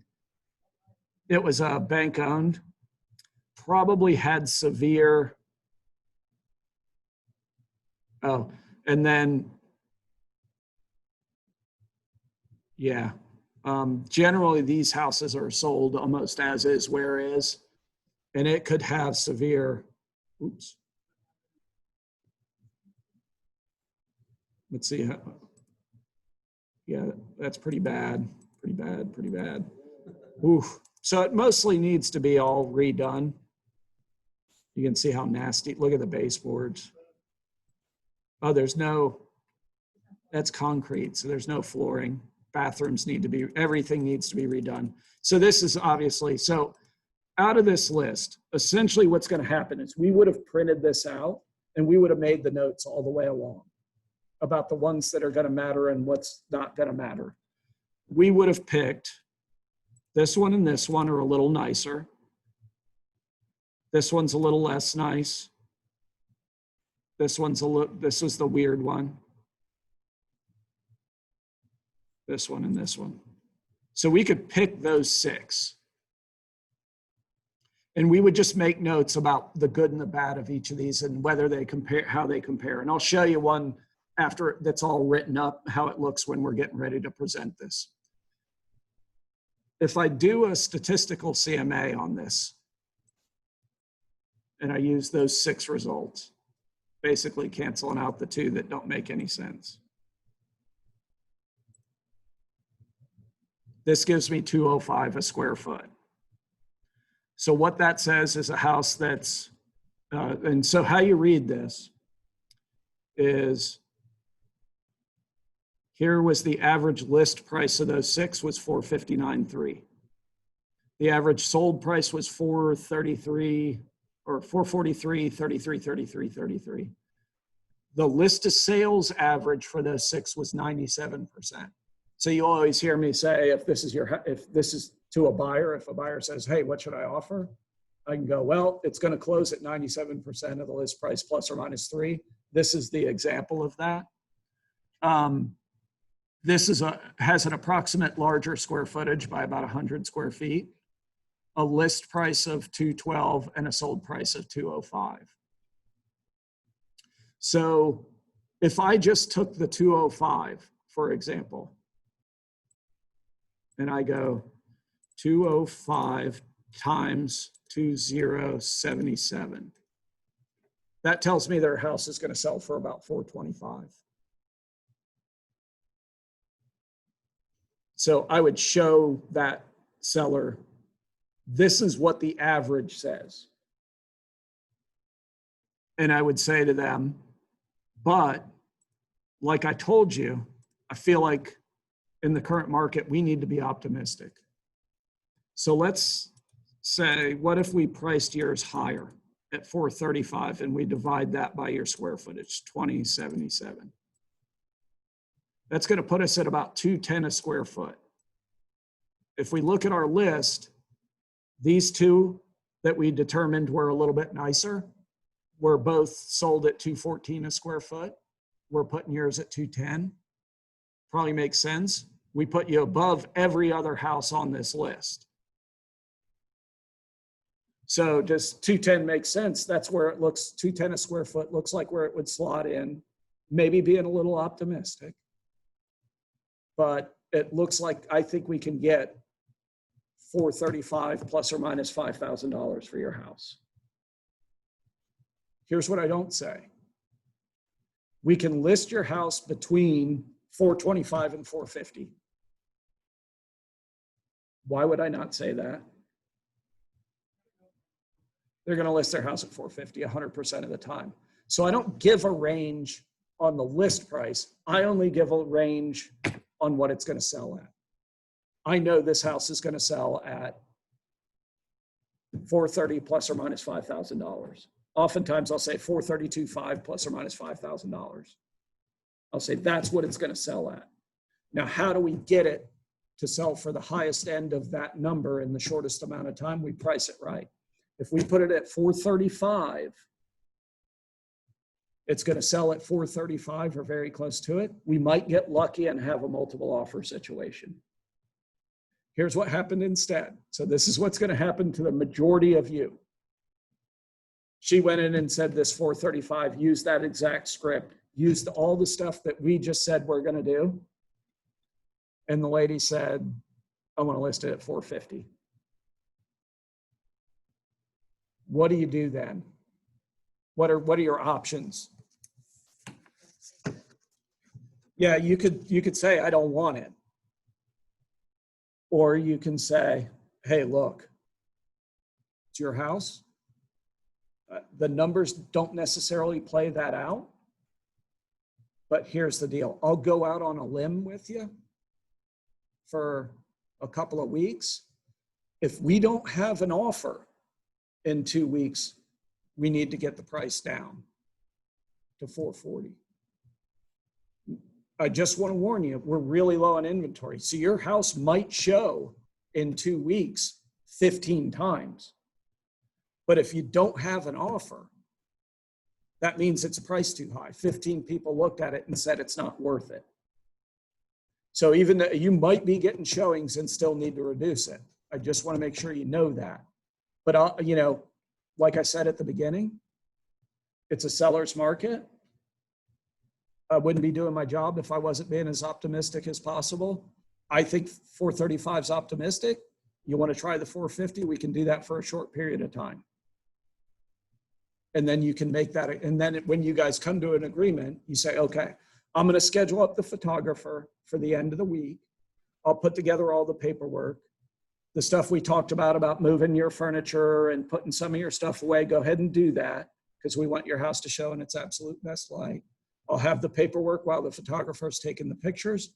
We'll do the paperwork, and then we'll get the listing up on either Thursday or Friday of this week. We'll hit the ground running on all the marketing over the weekend. I'll have an open house on Saturday and Sunday. Does all that make sense to you? So that's how that ends. That's how that discussion ends. So what the end result of that one was this. The lady did get a number of showings, but didn't get any offers for the first little bit. So let's see what kind of time frame this was. So it was coming soon for a couple of days. She put in the photos. We listed it here. And then, let me make sure, status. So we made it went active on day 7. So it was in coming soon for the days up to day 7. She added in the documents on day 17. And it went under contract on the 23rd day. So if we subtract 7 from 23, it was under contract in 16 days from when we started showing it. And what did it go under contract at? It actually went under contract at $435 on a cash sale. And then some stuff came up on the home inspection. And it was very uncomfortable because the lady, this listing, couple of cool things about it. The lady, they offered a 2.5% commission to the buyer side. My agent had 3.5% on their side. So my agent got paid, this girl's on our team, she got paid a lot for this, and she deserved it. Because this stucco house, when they put the stucco on, they didn't seal the bottom edge of the stucco all the way around. And the WDO guy goes out there with a mirror and looks up under there and see that there's dry rot on the underlayment that the stucco is attached to. And these people want her to cut off the bottom foot of the stucco all the way around, put up new border under all that and new stucco and do a decorative thing. And it's like $6,000. We had a contractor go out who said, hey, I'll just seal everything here. It's dry, nothing's loose, nothing's, we had a contractor, we had 2 stucco people go say, I can go and seal all this stuff off for $1,500. So what we ended up doing was negotiating out, and I'll show you what that looks like, negotiating out that, you know, if the seller's gonna do it, what are they gonna do? They're going to do the cheapest job they can to get out of the house and meet the rules. What does the buyer want? The absolute best job, because they're buying the house. The way this typically works out is you negotiate something in the middle to give cash to the buyer so the buyer can do it the way they want to do it. But you're not going to pay the full pop, not in a seller's market and under these circumstances. At the same time, she has, so this lady has this house under contract. My agent has this seller under contract on the house she's buying, simultaneous close. So we can't have this fall apart. We can't have it get put back because there's another transaction. We can't have it close late based on this one. It sucks doing simultaneous closes, but it happens. So we end up working all that stuff out. What ended up happening is we had a list price of $435. Or a contract agreed on at $435. The buyer reduced the price to $433, essentially saying, I'll put $2,000 towards you fixing the stucco your way. And the buyer accepted that. Normally, you don't want to do a price reduction. You want to have the seller pay the buyer's closing costs.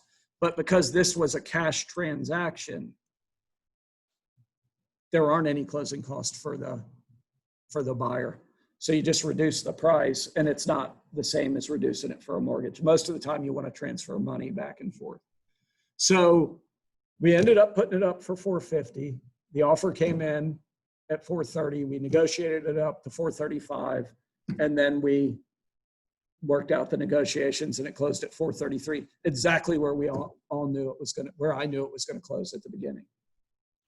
That's the perfect scenario. It happens 90% of the time on ours. There's 10% where we'll be too optimistic and have the price too high.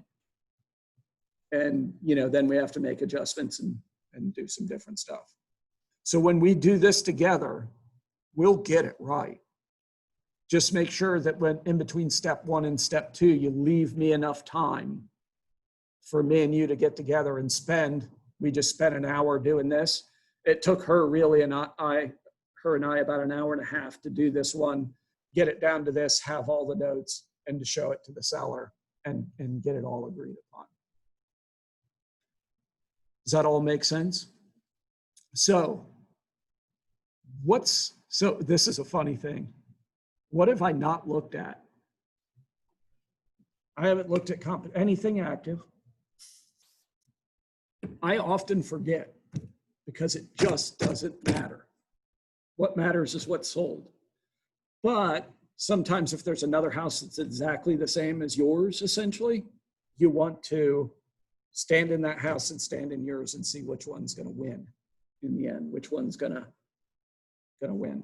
So if we're gonna do that, we probably wanna go here and do active through pending and remove the sold date. Look at that, there's 2 houses in there. that are essentially competition. 120 Cross Cove is 435. It's the same house as ours for all intents and purposes. This is a 3-2, 2,072 square feet, no pool. Not sure about that blue. Maybe this kitchen's equivalent or nicer than ours. The flooring's a little nicer. Let's see how long this had been on the market. So it's been on the market 111 days. So we sold ours while this was on the market. So here's what you don't want to do. Remember, I said you might get 15 showings in 2 weeks or 20 showings in 2 weeks and no contract. I guarantee you that's what's happening on this property here. What it means is you're the bridesmaid and not the bride over and over and over and over. So in the 111 days this has been on the market, if I go back to, let's see if I have that list.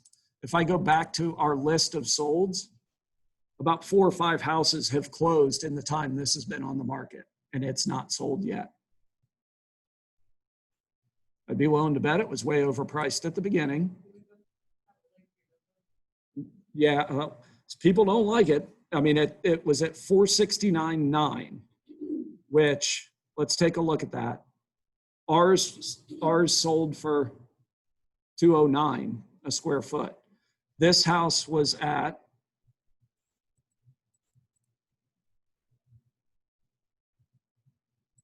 divided by, what was it, 2072? Was it 226 a square foot? Was there any house without a pool that was anywhere close to that? I can tell you it's not going to sell. See how easy it is? And that's why so they'll actually lose money on the sale of their house. Because what is every buyer going to say when they walk in? They're going to walk in and they'll look at it. And it's at 435 now. They're going to go, oh, this is a pretty nice house. I like these dark cabinets. I like the flooring. Everything looks pretty cool. And then you know what they're going to say to the listing agent? How long's it been on the market? 111 days. You know what the next thing that the potential buyer says? What's wrong with it?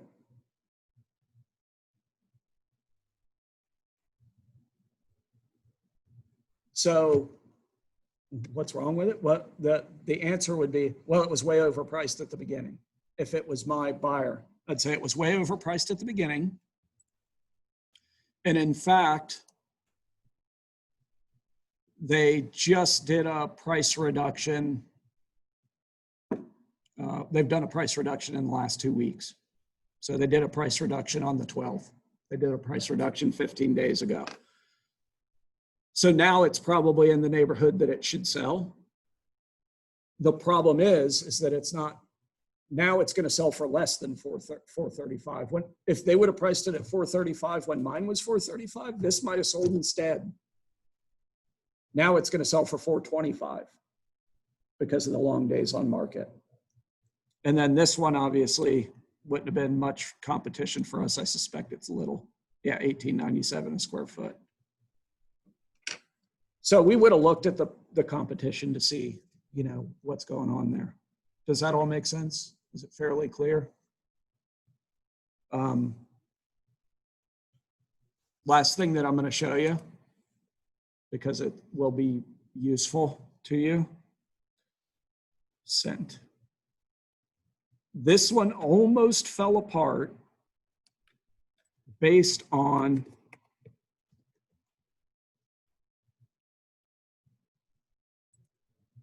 let me see if it pops up here. Nope. Let me do it a different way.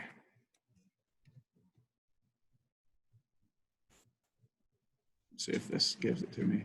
This one almost fell apart based upon the buyer and seller, the seller saying, I'm not giving them, didn't even want to give them $1,000, $1,500, didn't even want to pay or to do anything to fix the stucco. And the other people are looking at it and saying, it's $6,000.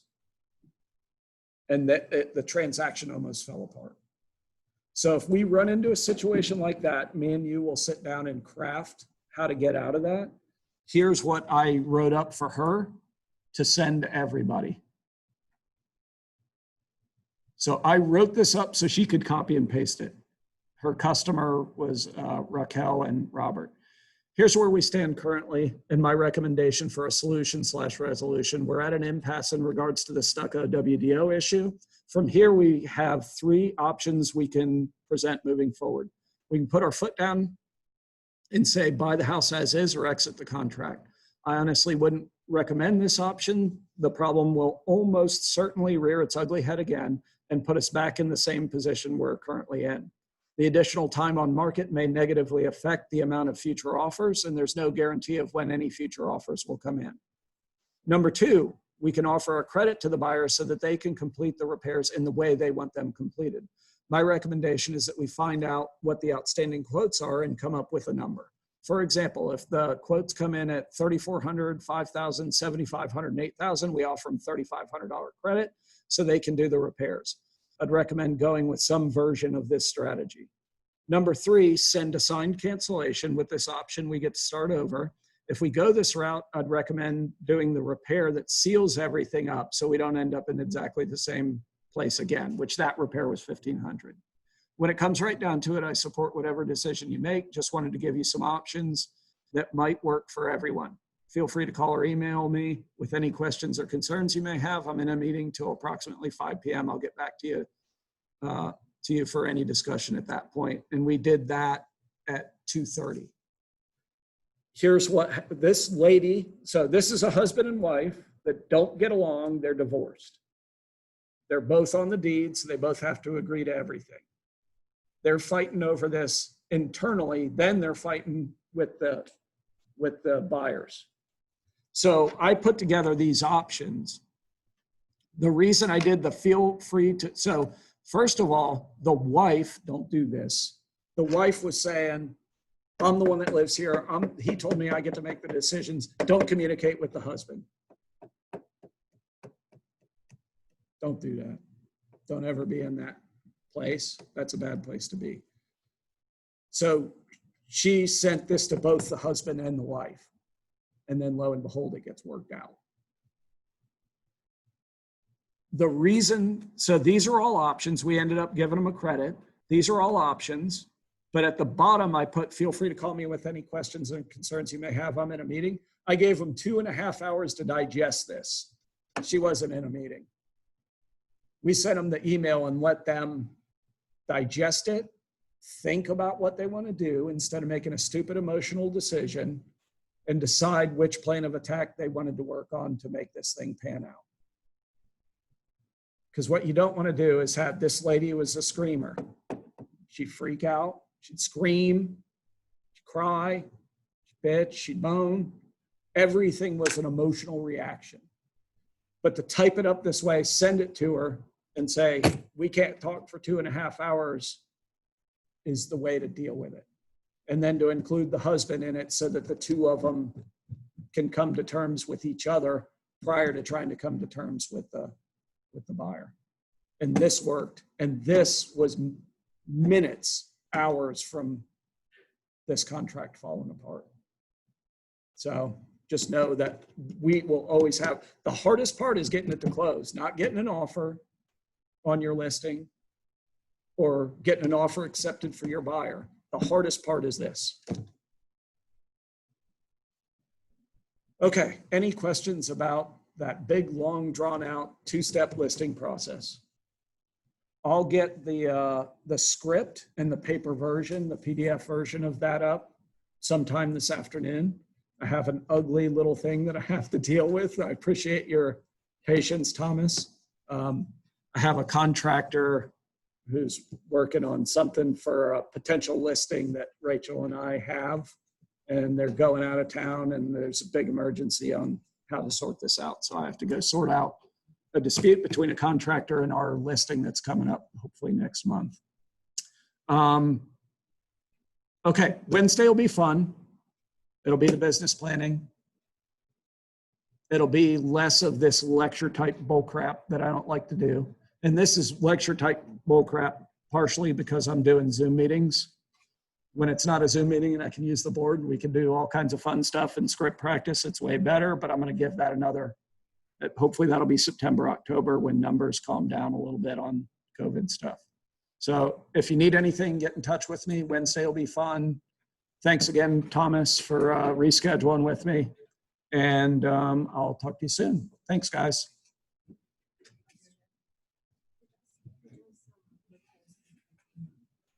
There are people that do it, like stucco specialists. Coquina is tough. So like when it's that ground up shell Thanks, stuff. Patrick. No problem. Thank you. All right, talk to you soon. Bye. Yeah. Yes. They're a pain in the butt. There's a couple guys that specialize in that kind of stuff. A lot of time, what I recommend people do is seal it. Seal if there's a crack or a break or whatever, do the best they can. And actually, I've seen very many times where it's been painted, where people will paint coquina. It's tough stuff. Do you have somebody that's